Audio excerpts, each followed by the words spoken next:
Hi there, esteemed audience, and welcome to another episode of Middle Grade Ninja. I'm your host, Rob Kent, and as you know, I'm the author of Banneker Bones and the Giant Robot Bees, and you can get that wonderful novel as an audiobook, a paperback, and the ebook is free. Yes, free to download whenever you're watching or listening to this, wherever fine ebooks are sold. Under the super secret pen name Robert Kent, I've written some novels for older readers. More information about those, as well as thousands of interviews with authors, literary agents, editors, PR professionals, all the world's best people, available for you, along with the back catalog of this show at middlegradeninja.com. Couldn't be more thrilled. Our cup runneth over on this particular episode, first episode of 2022, esteemed audience, and we're starting off right. We have three extraordinary guests. We're going to be joined by Adama Bah. We're going to be joined by Freshta Tori Jan and Salvador Gómez-Colón.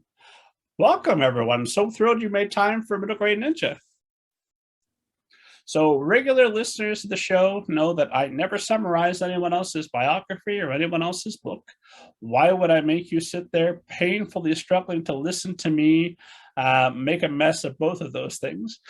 And I'm going to go in the order that your publicist sent me your names, only fair way to do it. And so, Adama, I'm going to ask you to go first and give us give esteemed audience an overview of your background. Hi, my name is Adama Bah. I grew up in Harlem and I am from New York City, currently live in the Bronx. But yeah, that's a little bit about me. And then Salvador, you're next on the publicist list. So hi, everyone. Thank you, Rob. I'm Salvador Gómez-Colón. I'm a 19-year-old climate resilience advocate from San Juan, Puerto Rico, born and raised on the island. I'm the founder of Light and Hope for Puerto Rico, which is an initiative that I created after Hurricane Maria hit Puerto Rico in 2017. And I'm the author of Hurricane, My Story of Resilience, and currently an undergrad here at Yale. And then Freshta. Hi guys, I'm Freshta and I'm from Afghanistan. I'm a community activist and an entrepreneur and an author, and I'm so glad to be here today. Thank you guys. And Freshta, I'm going to ask you to go ahead and tell us about the Eyewitness Series that we're here to talk about. Yeah, it's a series where, a few of us activists from around the globe, we're sharing our stories of everything that we have overcome and the many goals that we have, not only for improving our own communities, but how we can help each other and get the unheard social issues, heard on a bigger scale to the right leaders, to our, peers and the younger generation, the generations younger than us, so that they can also grow up to be informed, but then also make the right changes as needed. And while we're with you, why don't you go ahead and tell us about your book, which just released here on January 11th, wink, wink, My Story of Persecution. I'm sorry, Courage, My Story of Persecution. Yeah, so I was so honored to be part of this series, and this was a story that I had been wanting to share for a very long time. This is very close to my heart, and just with everything that's happened in my country in August and the Taliban taking over again, there were a lot of issues that the world didn't know, on top of just knowing that, yeah, Afghanistan has been dominated by terrorism for over 2 decades. There was this one issue of, the genocide that's happening against my ethnic group that the world does not know about, despite how involved the international world is in my country and has been for centuries. And, as Hazaras, we are not only native, the native ethnic group in the country, we are also now the minority. We went from being the majority from about 67% of the national population to now under 7%. And I don't know why this still has not been counted as a genocide. It's, a lot of people who have had a hand in this continue to be empowered by different leaders, and not only from Afghanistan, but around the world, that are helping them continue to get empowered. Corrupt warlords that are taking position and seats time after time. And I just wanted to make sure that this is starting to be heard about, because as Hazaras, we have done absolutely nothing wrong. You know, it's not a crime to be a Hazara. And the only comparison that I can make, and this is probably not even right of me to say, but, you know, a lot of the oppression that happened to our African-American community, to our Native American community, and even, you know, during the Holocaust, these are very similar things that are happening to Hazaras even today. You know, Hazaras are being hung upside down, and, you know, they are literally being persecuted in broad daylight. I remember when I was in 4th grade, all these Hazara communities were being attacked, and there were so many Hazara families trying to protest this, but the government continued to push them away. They silenced them. They made sure that they were intentionally barred from getting any access to even electricity. You know, this was, you know, all of these systemic racism and systemic barriers that were being intentionally created by the Afghan government. But then on top of that, other powers that were helping them make that a possibility. And then we're gonna come back. I've got lots of follow-up questions on that, but for our overview, Salvador, why don't you tell us about Hurricane: My Story of Resilience? So Hurricane: My Story of Resilience tells, well, my story of living through Hurricane Maria and the period after, in which I founded Light and Hope for Puerto Rico. So it narrates not only my experience of going through the hurricane and how it felt, sharing the sort of what I was seeing, what I was feeling during the hurricane itself and the days after, but also the process of first envisioning and then creating and bringing to life a humanitarian initiative like Light and Hope for Puerto Rico. So it's a 2-part narrative encompassed in one. It's a story not only of a watershed moment in my life, but also what I did with that experience. And then Adama, what does esteemed audience need to know about Accused: My Story of Injustice? Sure. So Accused is my story of what happened to me after 9/11. So after 9/11, a lot of Muslims were being rounded up, mostly undocumented males were being rounded up. I was the first minor female to be detained and accused of terrorism after 9/11 in New York City. So my book goes into details about my interrogation. It's something, even though I advocate now and I often tell my story, but I never went into details about that story. And so this is why that book is very important, because for the first time, obviously I couldn't fit everything in the book, but the most important parts are in that book.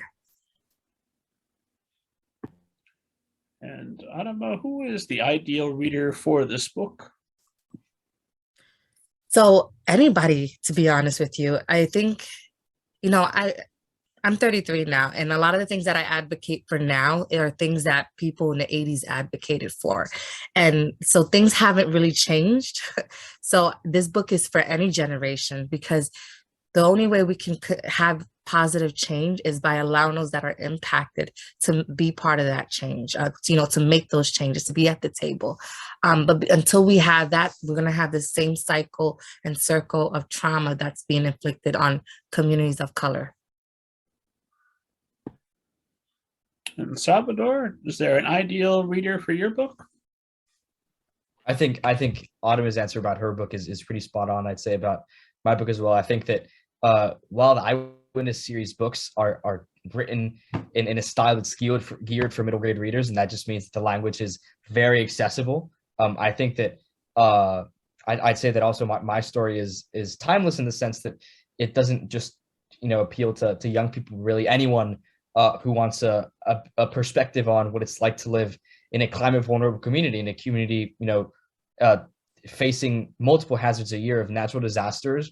But also I'd say it, as the title says, a story of resilience, of taking an experience like living through a climate disaster and using that as a way of empowering other people through a future that's going to be fraught with climate related disasters and climate change and its effects. So I'd say that My story, while written for middle grade readers, it's certainly a story that everyone can read, especially if you're interested in hearing a perspective of what it's like to live in a climate vulnerable region facing climate disaster, but also a firsthand narrative of grassroots work engaging with climate resilience. Freshta, have you got a specific reader in mind for your book? I think they both did a great job of summing that up. And, I have to agree with everything that they said, although this was meant for a younger audience. This is really accessible to everyone because the content that we're sharing in these stories are, real social issues that are affecting large communities. And there are a lot of people, whether you're young, whether you're old, it doesn't matter where you are in the age range. This is for you. And this is to, share somebody else's journey with you and see how you can join that fight in improving society. So we're talking about some heavy real world stuff specifically aimed at a younger audience, and so I'm fascinated to know. And Freshta, we'll start with you. When you're talking about genocide, when you're talking about it, I know your family members face kidnappings and daily murder attempts on the bus, on the way to school, just all around. When you're talking about the Taliban, how do you phrase that, or how do you formulate that for younger readers without undercutting the dark truth that they need to be aware of to understand the situation? Yeah, that's something that I've had a very internal conflict with, because, I want to be sensitive to, their age and their background. But at the same time, there are a lot of young children, like my own, family members, my nieces and my nephew, ages from, 3 to 11, that are experiencing these things right now. So, part of me is like, no, I want to educate them and I want to let them know real things that are happening to people around their age. At the same time, I don't know where to make that a healthy line, because when I interact with, a group of young people, I want to inform them as best I can while trying to give them details, but still being sensitive to their understanding, if that makes sense. So where would you draw the line? This is a question I'm going to ask all of you, but first, just staying with you for a moment, where would you draw the line? What would be something that might be too intense for younger readers? Yeah, I usually, just share with them, like, the things that would happen to you as a young Hazara girl if you went outside. Like, if I wanted to play with a guy, they would usually be very mean and they would say very sexist things. So, those are things that I wouldn't mind sharing. But when it comes to, like, what happened when my siblings were kidnapped, or, the different strategies that were used to try to kill and murder my family and myself, or those that I try to kind of verbalize differently or try to not share as much about to young readers. And then Adama, same question to you, because you're dealing with, you were 13 right after 9/11 and being openly treated badly. It's maybe the tritest possible way to phrase that. How do you approach that for younger readers? So when I begin an event, I always tell them, listen, my story is not easy. It's very traumatic. And listening to trauma can also cause trauma. So I always open a room to listen. If you need to step out, let me know. If you need to do a check-in with me after, let me know. That's why it was very important for me in my book to mention, seek help if you need it. Even though a lot of the people that we tell our stories to weren't there, they're placing their own image and they're placing their own scenario in their head. And again, this can cause trauma. It can cause fear, because like all of us, we're just victims. And this just randomly happened to us. And as a Black woman, when I tell my story to other young Black girls, they're like, well, this could happen to me too. And I'm like, and that's an understandable fear. And that's why it's important to seek the help if you need it. In Salvador, something as catastrophic as a hurricane, what details do you choose to share with young readers, and what might you hold back to make it age appropriate?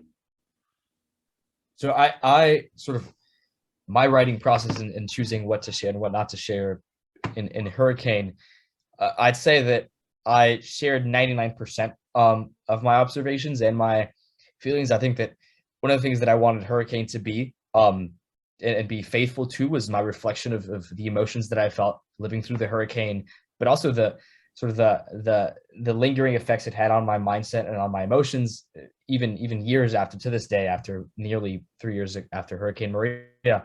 I'd say that in terms of what I chose to omit, I'm very frank about the observations I make about the distributions that I did in different towns. When I saw houses just torn to shreds from winds and dead livestock and I mean, unfortunately, I even saw corpses, on the ground, and I'd say like under debris and all that. And I think that for obvious purposes, I think that especially on Adama's point of not re-traumatizing or initiating trauma, I think that there's details there that don't have to be shared. I think that it wouldn't be prudent of me to share the state of a rotting living being. I think that's pretty that's where you draw the line. But I think I'd say that I held nothing back, certainly in my emotions and sort of the vulnerability and the loneliness and the despair that I felt. I'm faithful to it. I'm honest about it, and I think that that's part of what makes my narrative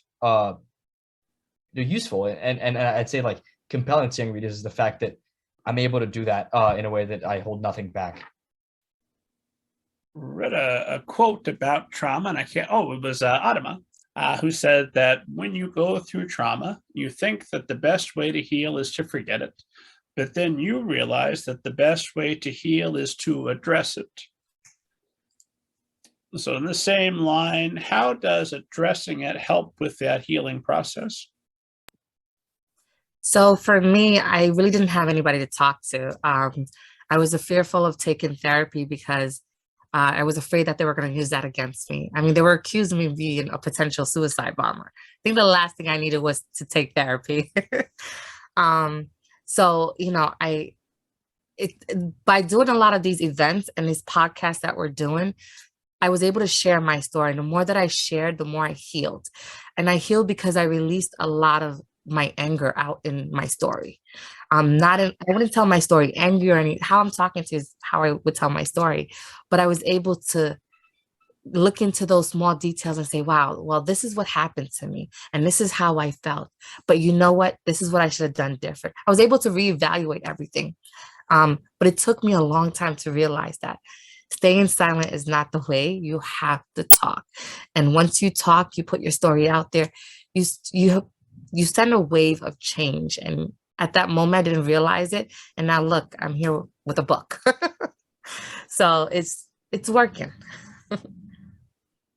And a follow-up for you, because I know this is we're talking about something that happened when you were 16, and obviously continued on, and it sounds like continues on into the present.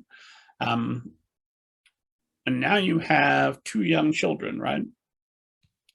How does having children of your own impact the way you go about telling the story, or does it?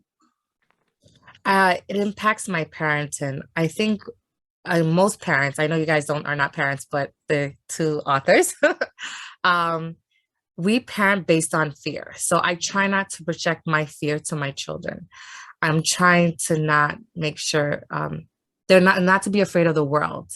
I want to protect them from everything, but in reality, I have to allow them to explore. My best way is, they're too young to know my story. They're only 7 and 6, but if they ever want to hear it, I want to be the one to tell them. But I feel like the world that we live in, people are going to tell them, oh, your mom wrote a book. So sooner or later, I have to sit with them and tell them that mommy wrote a book and this is what it's about. But at the same time, it has to be age appropriate because their minds are young. I'm for, a child should be in their age bracket, like in their mind. They shouldn't be exposed to everything. So I just want to tell them in a healthy way. I hope that makes sense. Salvador, same question to you. Have you found writing and sharing this story to help you with the trauma to process it? I'd say almost certainly. I think that after the year, bit over a year after Hurricane Maria and living through this and the work that I did and seeing what I did in the communities that I work with, I struggled to internalize and sort of to understand what I saw, and a lot of it, for a long time, I just put it aside and put it to the back of my head, sort of like Adama was saying, just for trying to forget it and ignoring it, and ended up sort of brewing and sort of storming down on me. I moved to boarding school after 10th grade, and it was in New England. So when winter came around and the sun starts setting at 4 p.m. and it gets all gloomy and cold, seasonal affective disorder kicks in.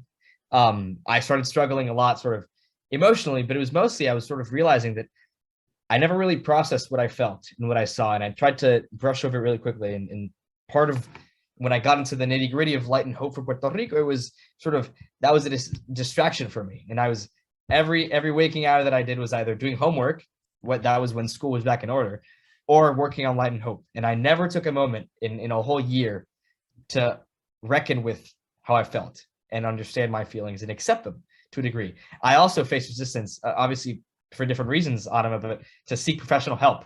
And it wasn't until like February of 19 that I went to a counselor in my school, and I was like, let's talk about how I feel. And it ended up being fantastic. I think that, especially in Latino culture, or I guess in for all males, male persons of color, I think there's a lot of stigma for us men to seek professional help, especially with regards to like mental health. And I have people in my own family tell me, "Oh, Sandra, what you're feeling is just a blip. You'll be fine. Just wait. You don't need to talk to a psychiatrist or a counselor about it." But I was like, no, I think I need some help. And I sought it out, and it was great. And that visit that I had was excellent. Learned more about myself than I knew. 17 years prior, and it was very, very positive experience. So I'd say that then the process of writing the book and sort of formulating my story, and this is in the whole process during 2020, especially in a time during COVID when all of us were reckoning with what was going on around us.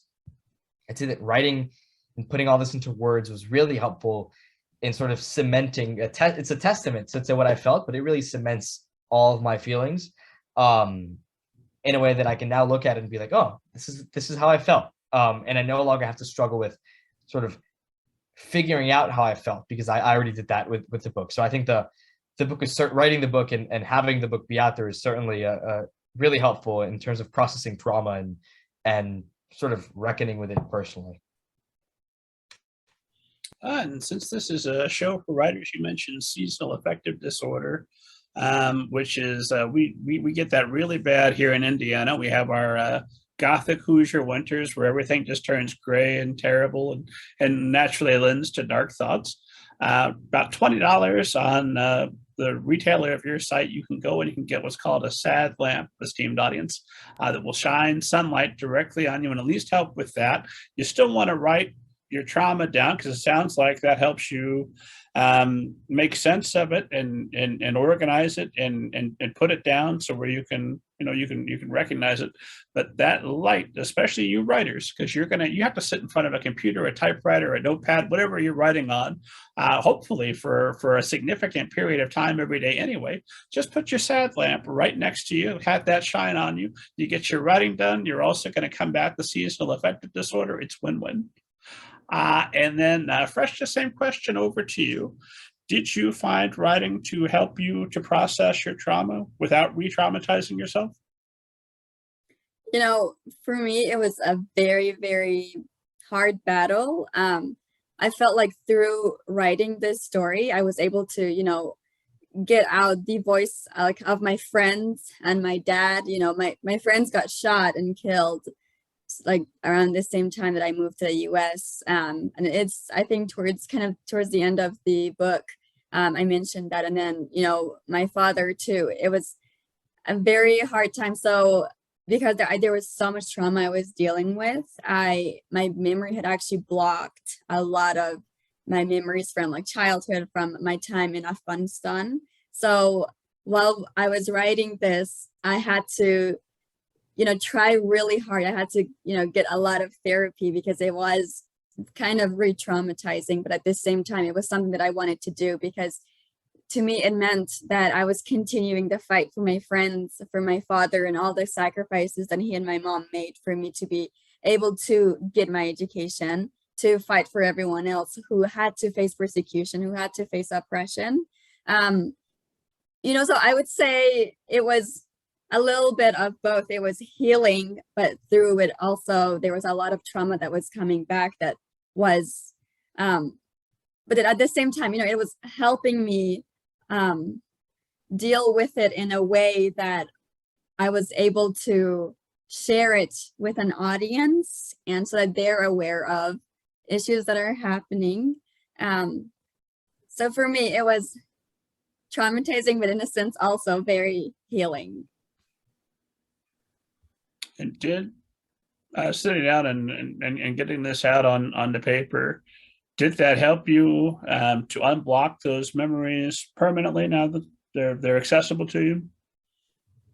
Yeah, it does. You know, like there was, for a big part of my life back at home, I was a shepherd, and my memory had like completely blocked a lot of those. But as I started like writing this book and, you know, talking with the different editors, I was able to just sit down and like start to finally like remember things slowly and it was just so crazy to see like all of it coming together in this like big picture, and things that I was afraid to share, afraid to want to remember, but when I did remember and it all came back to me, I was like, you know, this is part of my story and this is what happened, and I can no longer be afraid of it preventing me from moving forward, from, you know, helping everyone else.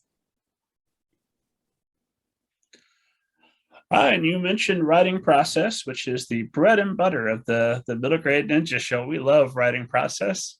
So Adama, let's start with you. What was the process that got you involved with this project? And then what was your writing process like to complete your book?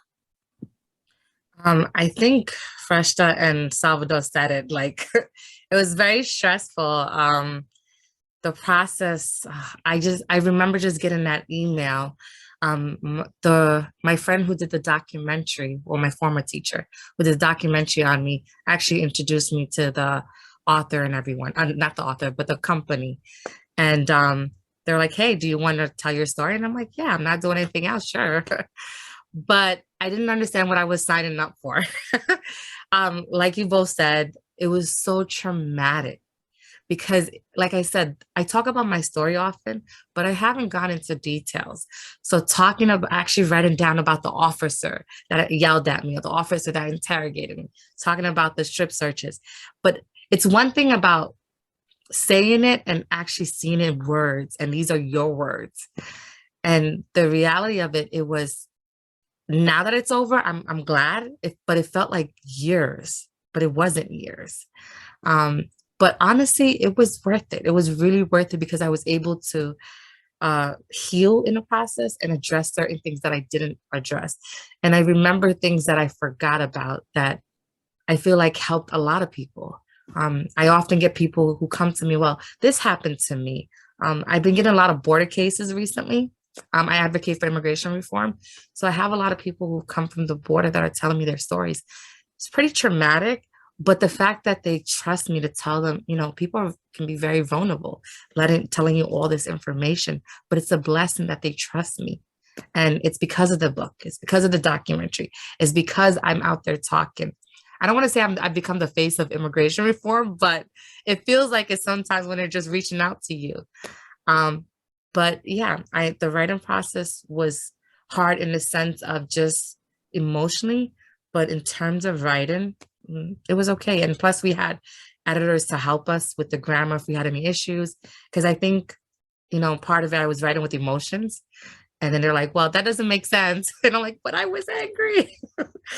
But yeah, we had a lot of support throughout the way. I don't know if you guys had the same, but I had a lot of support throughout the way. And if you guys didn't, I did not say that. So don't go back and tell them. Are we talking you get up every day and you have a word count specific that you need to meet? Or what was the process of getting the actual writing? How much writing are you doing? Did you write every day? Did you write just when you felt it? So I had part of my book already written. So as we were halfway done, but I had to go back and add certain details. But we had a timeline for everything. They needed it within a week or a month. Certain decisions were needed to be made like right there and then. So a lot of emails. Everything was done via email because it was COVID, and a lot of phone calls, a lot of Zoom. So I guess the pandemic helped with that because we didn't have to show up in person, but which was good. It worked out. And then Salvador, how did you get involved with the project, and what was your writing process like? Yeah, so my involvement with the Eyewitness series in this project starts in 2018. So because of the work that I did in Puerto Rico with Light and Hope, Dave Eggers and Amanda Yulee, who are series editors and dear mentors of mine, they reached out to me in 2018 to be a part of the inaugural International Congress of Youth Voices, which brings together 100 of the world's leading young activists and writers, and brings together and puts us in a summit in San Francisco in 2018 for a weekend. And after I first engaged in the International Congress of Youth Voices, I stayed very much close in touch with Amanda and Dave. In 2018, we hosted our second International Congress of Youth Voices in San Juan, which is where I met Freshta in San Juan, Puerto Rico. And when March of 2020 comes around, the pandemic just began. Amanda reaches out to me and she's like, "Hey, Salvador, we want to get a better perspective of your story. So would you mind like sitting down for some phone interviews for the next few months and just talking with us?" And I was like, of course. I mean, I wasn't sure what the project was for, but I have a lot of faith and trust in Amanda and Dave. And I was like, of course. I mean, after what you've done for me, of course, is the least I can do. So we did dozens of hours of interviews for many weeks in March through April, May, June. And all of a sudden, I'd say at the end of this, I'd say it's like, I think all of us share the sense of surprise, or at least in my case, Amanda tells me, well, awesome. So we shared your story with Norton and they want you to write a book about it. And I was like, what? And sort of going from not having no idea what this was for, and then hearing that someone like Norton is interested in you're publishing your story, to me was surreal. And I was like, of course. I mean, wow, yes. So luckily, I guess similar to Adama, because those interviews were there, Norton knew what they wanted, and sort of what they wanted from each story. We were told, at least I was told that in there, the story was geared for middle grade readers, which for me was a challenge, because much of the writing that I'd done was either opinion editorials for CNN or Time or Teen Vogue that I was contributing to, which is for older audiences, or academic writing I was doing in school.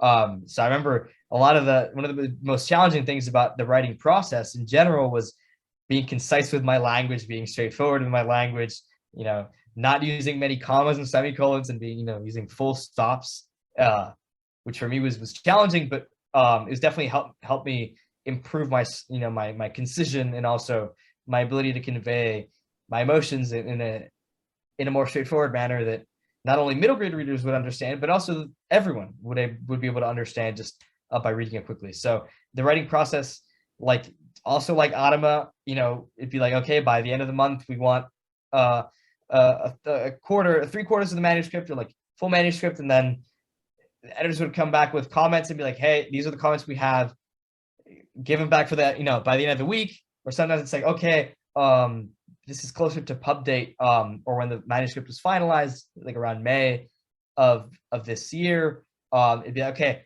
editors have a question about this line, please respond, in the next few hours. It was definitely exciting. I'd say it was an exciting process. Yes, like I think we've all said, the experience of writing about our experience specifically was it was hard. It was hard at many moments, but I'd say that the process per se was, I'd say for me, was exciting, very exciting.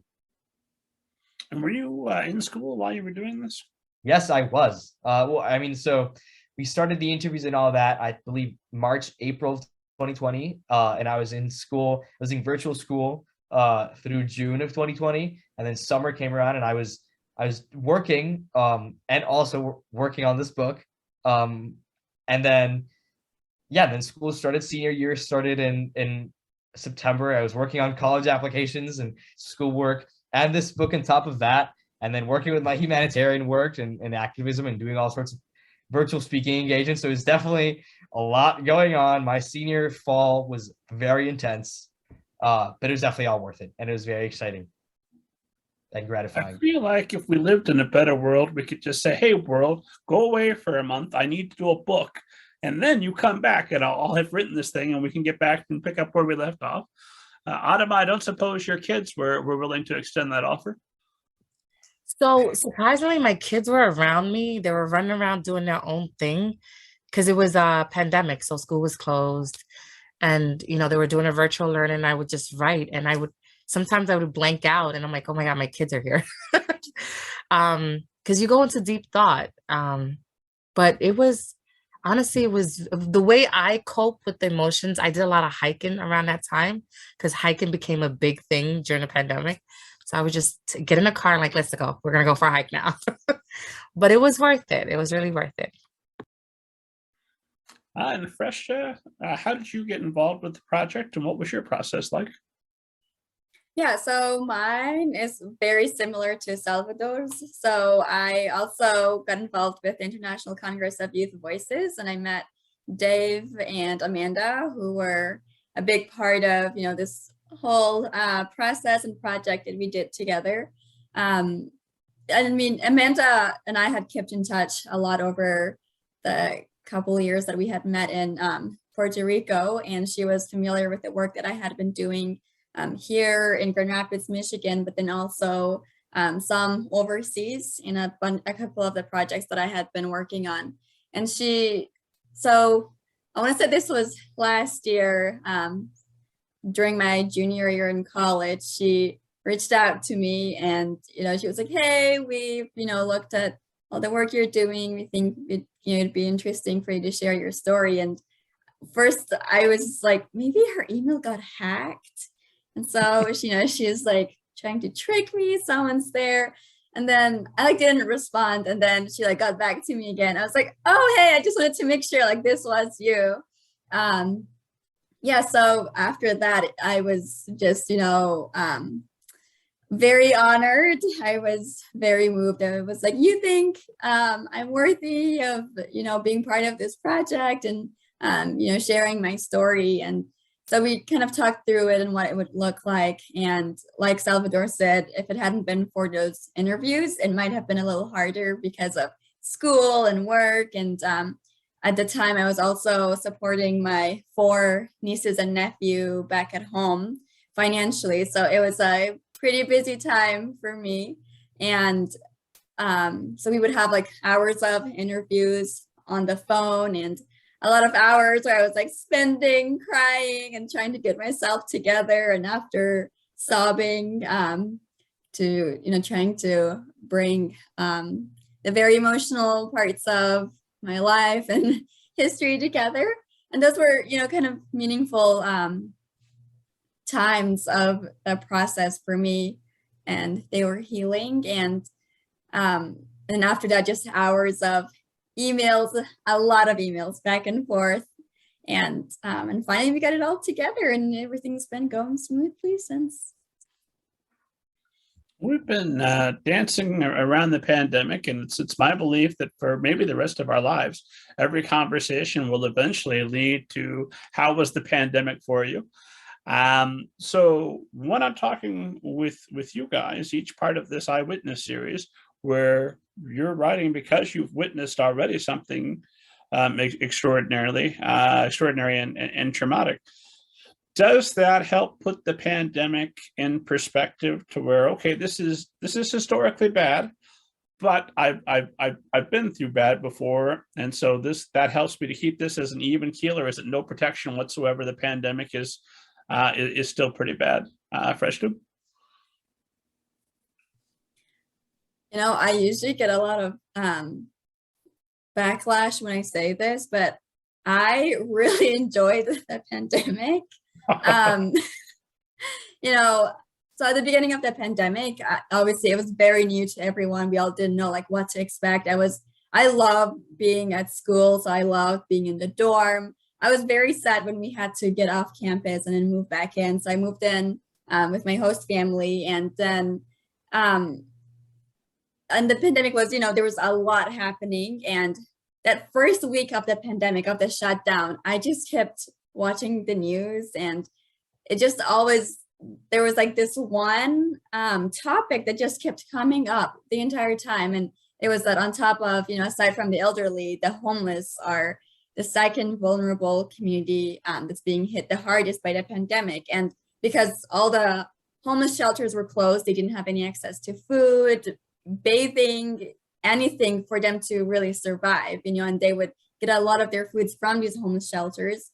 And all of a sudden I was like, I have to do something, because, I had been previously homeless, so I know what that's like. And I remember that my host family had a big pile of like clothes that they were trying to take to Goodwill. And then I just started like sewing masks out of all the clothes. And then I would just, pass them around to the homeless in the community, and all these cars would stop by and they'd like just roll down the windows and be like, hey, can I get 3? So then they just like toss the money, and I was like, this is so cheap for them, it's free. And then I just started like getting a lot of people, like they were reaching out like, hey, we heard you're doing this. And eventually it turned into a sewing business that's helping the refugees and the homeless. And so, but then at the same time, like the pandemic was very, very busy for me, because I was sewing all night and all day, just very, very long hours. But it was so worth it, because I wanted to be there for a community that was so longing for help, for survival. And, on top of that, I loved that I could be in 7 different places, like within 30 seconds, from this meeting to this meeting. I feel like you guys can probably relate, like when you're doing a lot of humanitarian work and you're an activist, like you are very, very busy. I didn't have to like keep flying. My bag wasn't packed every weekend. So it was just, I was able to sit at my desk and do so many of my projects and do so many meetings from like across the country, just from the same room that I was sewing in. Adama, I know you've been doing some similar activities we were talking about before the show. So how was your pandemic? I don't want to say my pandemic was just like another part of history. So I advocate for immigration reform, and the pandemic just exposed a lot of the disparities that were in this country. So I live in New York City. So the homelessness, I agree with you, was really bad. We were also at the Trump administration, who was like illegal, talking bad about illegal immigrants and immigrants. So a lot of them were afraid to even come out the house. Before the pandemic, I was already doing food distribution, but never at a large scale. But during the pandemic, I was home. People were calling me like, I'm afraid to come out. They might pick me up. They might arrest me. Can you please get me food? So I'm like, sure. I started just calling other organizations that I already work with. And they're like, yeah, come pick up food. And I would load up my little car. I do not know how I fit thousands of boxes in my car, but I was able to load up my car and just drive food around to people who really need it. But the thing about the immigrant community, like we are a network. So I would help 5 people today and they would tell 5 other people. And then that list just grew. And it was just like, I can't do this. We had over 75 volunteers. We had central location in every borough, and we would distribute food. A lot of our funding came from the USDA, from private organizations, but we were just feeding the community. A lot of the people were also vulnerable with the elderly. When we knocked on the doors, everyone has a different story. Until you knock on that door and speak to them, you won't know their stories. So yes, I have my own story, but there are a lot of people out there who have stories that they should write a book. And, you know, like I said, I was writing my book at this time. I was very busy. All my Zoom calls were on my phone. I was literally out every single day of the pandemic. And it was hard, but at the same time, I didn't have the time to process the things that were going on because there were so many people that needed help.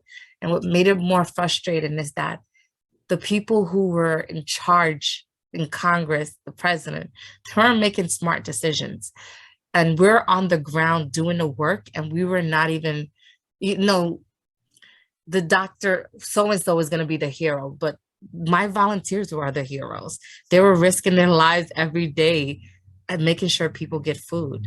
So I just wish we were part of the pandemic. I don't know, the pandemic team. I don't know if there was, but in part of changing that, I don't think the city was ready to open, but you know, it's not up to us. It's up to the guys who make the big bucks. But you know, all we can do is just continue to advocate. I'm still doing food distributions. I'm still going to advocate for immigration reform. I'm still going to advocate for all those Muslims who are detained and not charged, and who've just been harassed by NYPD, FBI, and CIA. That's all we can continue to do until we're heard. Salvador, over to you. How was your pandemic? So my pandemic was definitely interesting. I'd say that there were a lot of things going on. It was the first time that I was back at home for an extended period of time since going to boarding school, and my stepsisters were also here at home. And sort of we were all, at least in my house, the beginning, we weren't used to spending extended periods of time with each other anymore. So definitely there was some tension in the early days of the pandemic. On top of that, I was also still in my junior year of high school, so I was doing virtual school, which is very strange. I mean, and you know, trying to get back to normal and do work while there was this virus killing everyone around you. And at that point, you know, we had no idea. The virus is still new to us. It was killing people left and right, and we were all scared. We didn't know, or fears of it, whether or not it was airborne or things like that. And just, you know, my family and I did not leave our apartment, not even to go out for a walk, for 60 days since the lockdown. So it wasn't until around May, I forget the day, but some day around May, when we felt comfortable enough to even take a walk outside. So for those 60 days, I was in my house, and I breathed no fresh. I mean, I opened the windows, but did not see the real light of day. So definitely that was tough. And what was the size of the apartment? Not very. I mean, it's 3 bedrooms, and my sister's in one, me in another, and my mom, my stepdad in another. And our living room and our kitchen and all that. So, I mean, it's just right for us. And on top of that, I didn't see my dad for all those days. Wasn't until like June where I started, like, I would walk around my dad, like take walks around, because we didn't, obviously, so I'm immunocompromised and I have a few medical conditions that put me at risk. So I wanted to take zero risk. They would put me, make me vulnerable to catching COVID. So I'd see like my dad and grandparents, I'd walk around the closest park with them, masked and distanced at the time. I couldn't see any of my friends. I mean, my friends from home were getting together and all that, but that wasn't a risk I was willing to take. And then sort of having been at boarding school too, I had most of my friends were now, from school, and then everyone was dispersed. So we were all sort of trying to check in and stay in touch. And that was definitely hard for a lot of us. On top of that, I was working on these interviews for a book that I was yet to know I was writing. And also dealing with doing all sorts of virtual speaking engagements that were either canceled or postponed or changed to virtual because of the pandemic. In January, I spoke at the World Economic Forum in Davos in January of 2020, and sort of I was riding that wave of speaking engagements. I had speaking engagements in Scotland, in Belarus, in London, in Belgium, and all these got canceled because of COVID. Some of them went remote. But I'd say that it was definitely a moment when a lot of things shifted, a lot of things all of a sudden abruptly changed for me. And it was not easy for most of it. I did do a lot of reading though during the pandemic. I think I read like 35 or 36 books. I kept track of them on Goodreads. So I did do a lot of reading over the pandemic. I think that's the best that could have come out of it. Especially with all the uncertainty that I felt and sort of the tension and all that. I really delved into reading. I just, when I wasn't doing homework, I just sit in my little reading chair in my room and just devour books. So that was definitely a fun thing. No, that sounds like about the best use of your time you could make. And it occurs to me that you guys are starting off here with your debut novels, working with Dave Eggers, who, of course, the esteemed audience knows is the author of a heartbreaking work of Staggering Genius, A Hologram for the King, and all sorts of great stuff. Have you caught the book bug? Are you going to be one and done? Have you got ideas for future books? And might you ever think about venturing into fiction as well? Salvador, we'll start with you. I think I'm definitely interested in continuing to write. I'm not sure about fiction. I don't think that's necessarily the strong suit that I currently see in me. Maybe it develops, maybe not. But definitely have a few ideas for next works. And I'm already in the process of sort of like formulating them and doing stuff. So hopefully Hurricane: My Story of Resilience is the first of if not many other books. Freshta, how about you? Have you caught the bug? The writing bug, not COVID. I guess kind of similar to Salvador. I started doing a lot of writing like when I was around middle school, high school, that I wanted to publish by early college, and that didn't really go through. So, but I definitely don't see Courage being the last of it. I do hope to continue this work. Being super interested in journalism, I kind of see that happening already. So I hope that this is just the first of many down the road. Well, fantastic. We'll all get together and do this again in a few years with your new books. And Adama, how about you? Have you caught the writing bug? I don't know. I feel different. I don't think there's a part two to Accused. I mean, I just recently got my citizenship, so maybe if they do offer me, I can write a whole book about that ordeal, that 7-year ordeal. But I don't see, I do right now for my kids. I think it's important to leave writing, especially our words, for the next generation. So I just write on the side just for them, but not for the world. So we'll see.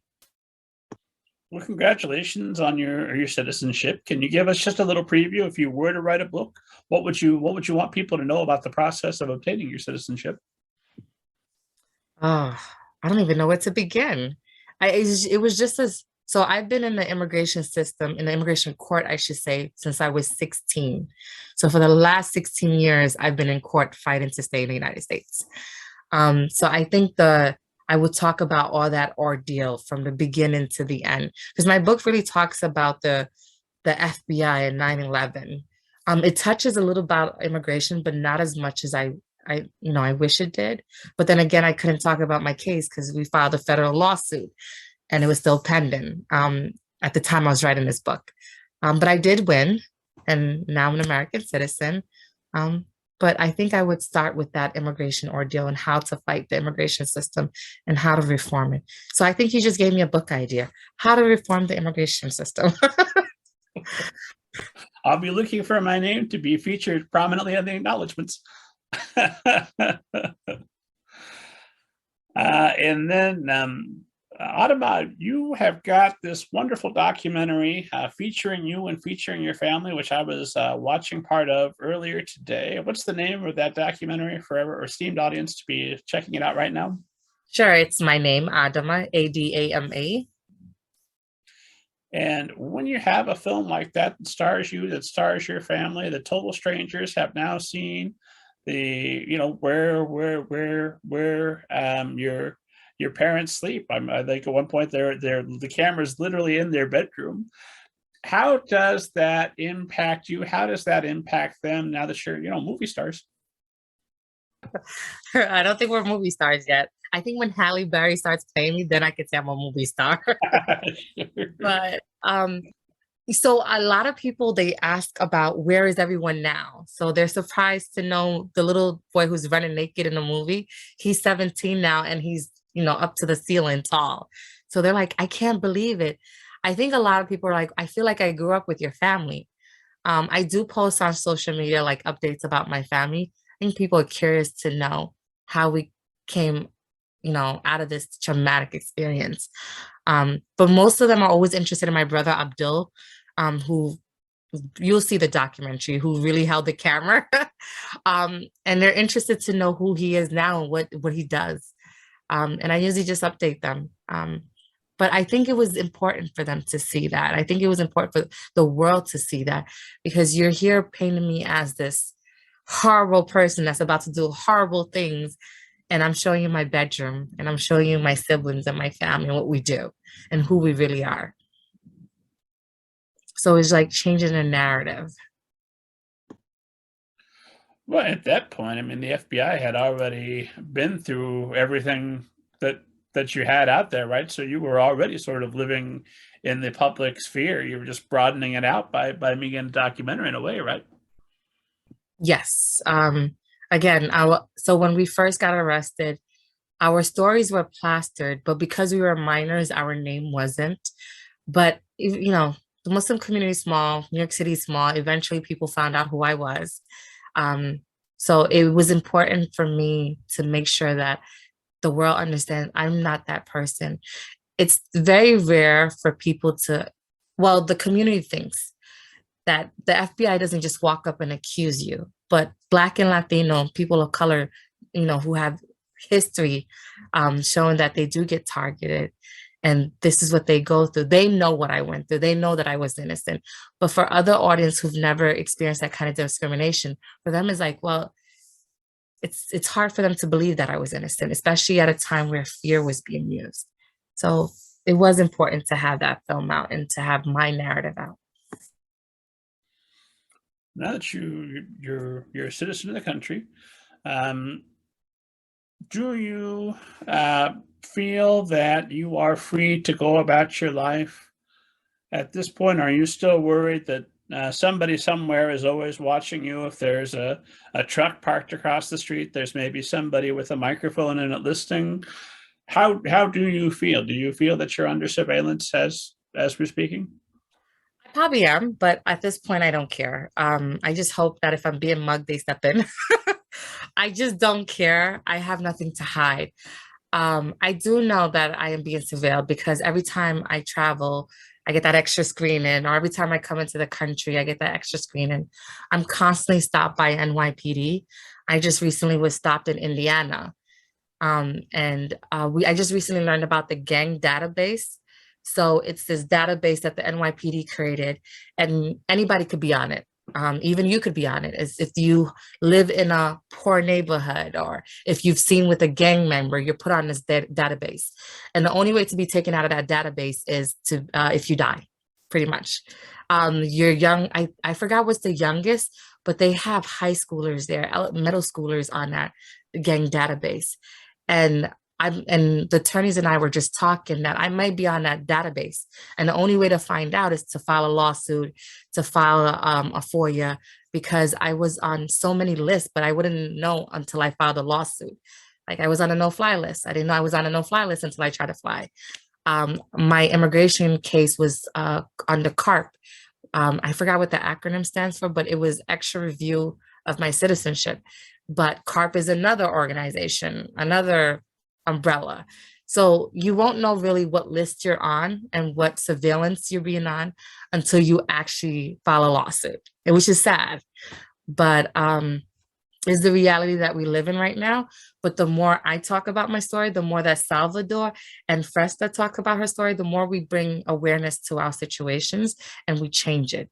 That's the only thing we can do for now, because I don't want my children to live the trauma that I've lived through. And if I can advocate more to change that, I would do that. Something I'd heard you say is that you were cautioning, you've got a video cautioning that we should not be referring to the January 6th mob as terrorists. I'm not comfortable calling them tourists, Why shouldn't we call them terrorists, and what would be a better way to refer to them? So the reason why I had said that is because the history have shown they wanted to make new laws about domestic terrorism, but we already had laws for domestic terrorism. We have laws about terrorism in general. As I said in my video, they found the laws to arrest me and accuse me of terrorism. If I had done what they have done, trust me, I would be under the jail right now.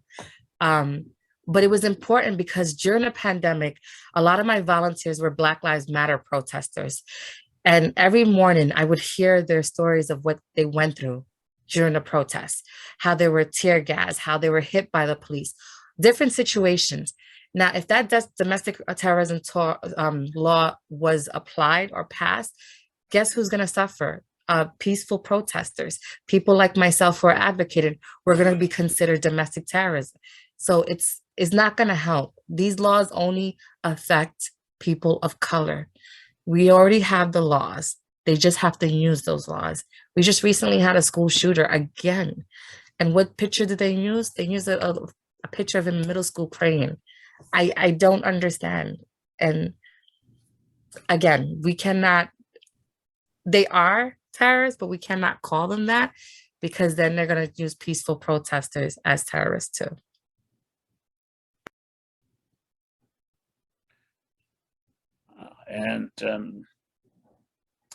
Freshta, I wanted to ask you about your plans. I know that you're currently majoring in international relations and pre-law at Calvin College. Is that right? Yep. That you're planning to pursue internships with the United Nations and American Enterprise Institute, and that you're hoping to advocate for international human rights going forward. So, how are you going to go about that, and what does the future look like ideally?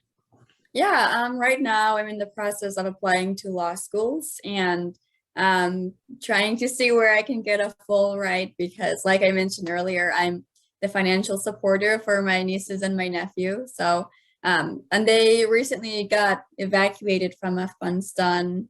So they just got to Michigan about 2 weeks ago. So I hope to do, all of those through going to law school. Growing up in Afghanistan, our justice system was really non-existent. There was so much corruption happening, so many human rights abused every single day. And, all of it in the name of,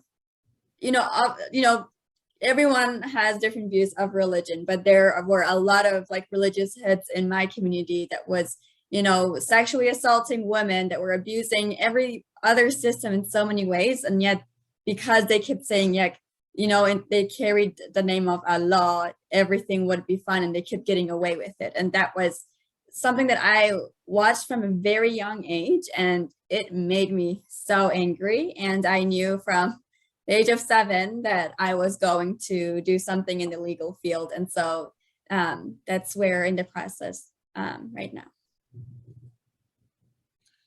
And then Salvador, I wanted to make sure I ask you about the organization you founded, the Light and Hope for Puerto Rico, and how you were able to raise more than $100,000 for purchasing solar-powered lamps. Is that right? That's correct. Yeah. So Light and Hope for Puerto Rico, it was the humanitarian initiative that I founded that I tell the story of in Hurricane.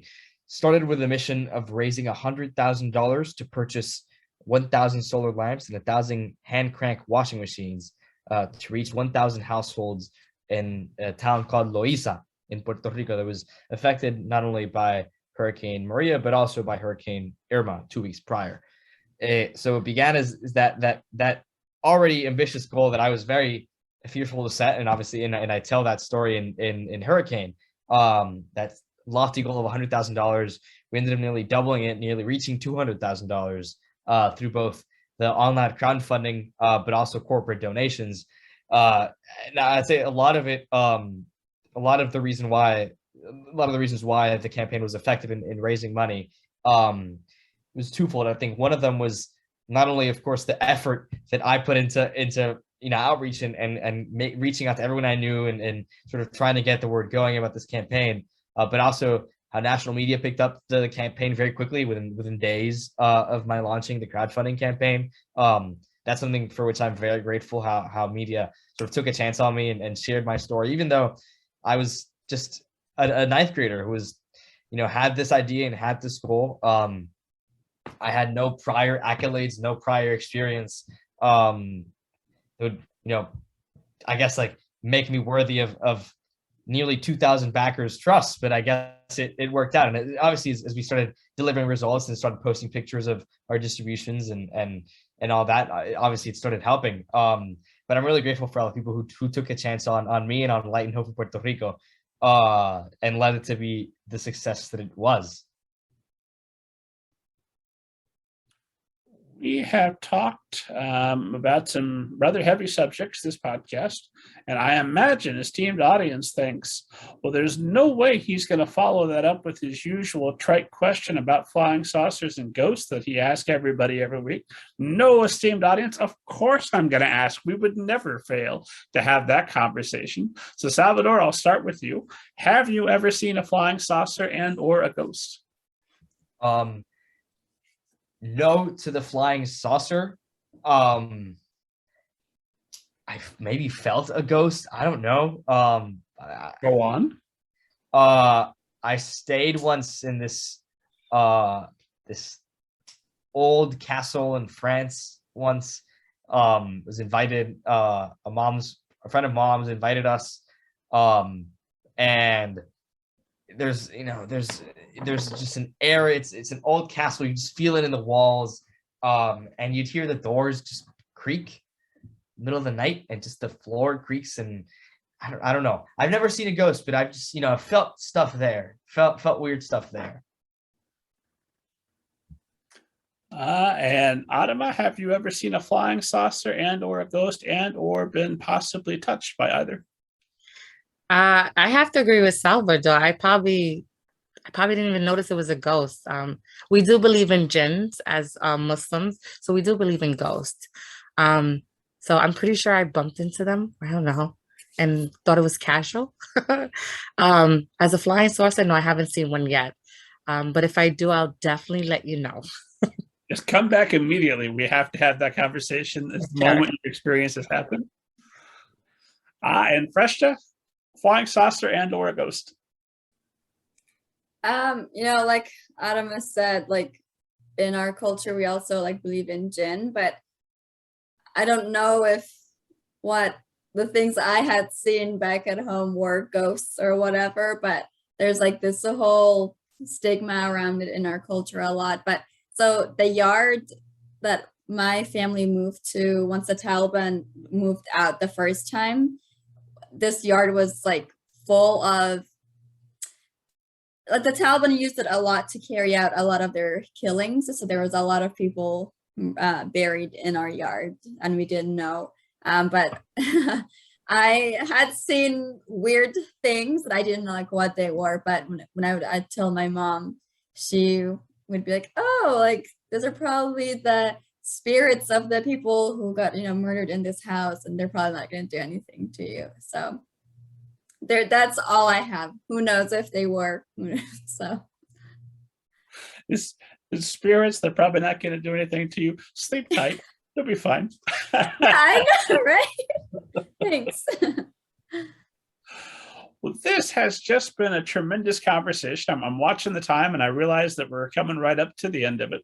But what a tremendous first episode of 2022. I want to thank each of you for being such an excellent guest. And my final question to you is, what are you most hoping that readers are going to take away from this Eyewitness series?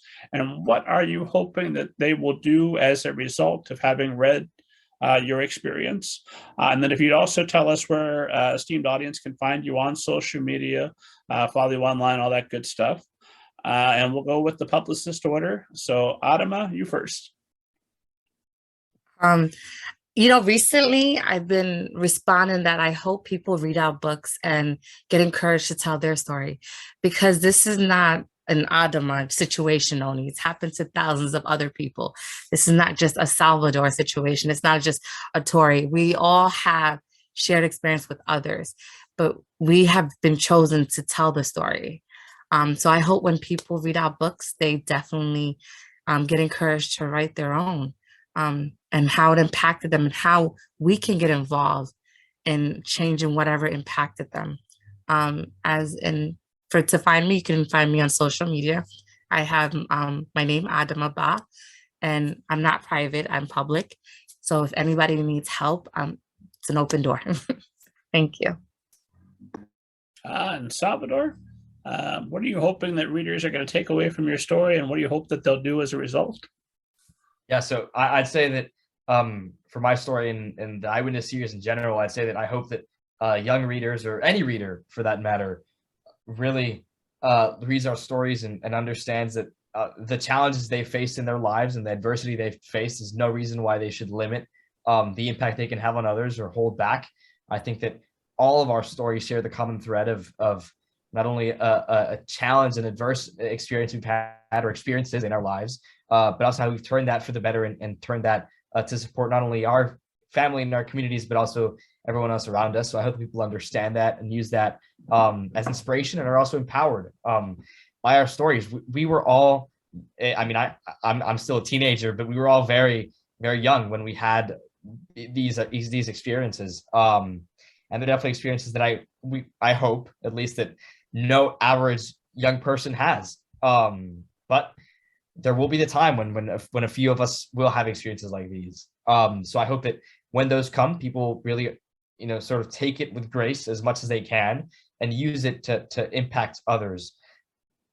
I guess about social media, you can find me. You can go to my website, salvadorgomezcolon.com, or you can look me up on Twitter and Instagram at @sgomezcolon. I am private on my Instagram, so unfortunately I do not post public content on that. But you can request me and we can talk and see if I accept you. But I am public on Twitter, though. I do promise that I have to be more active on Twitter. I'm not very active, but I promise I will be more. Is there a website for Light and Hope?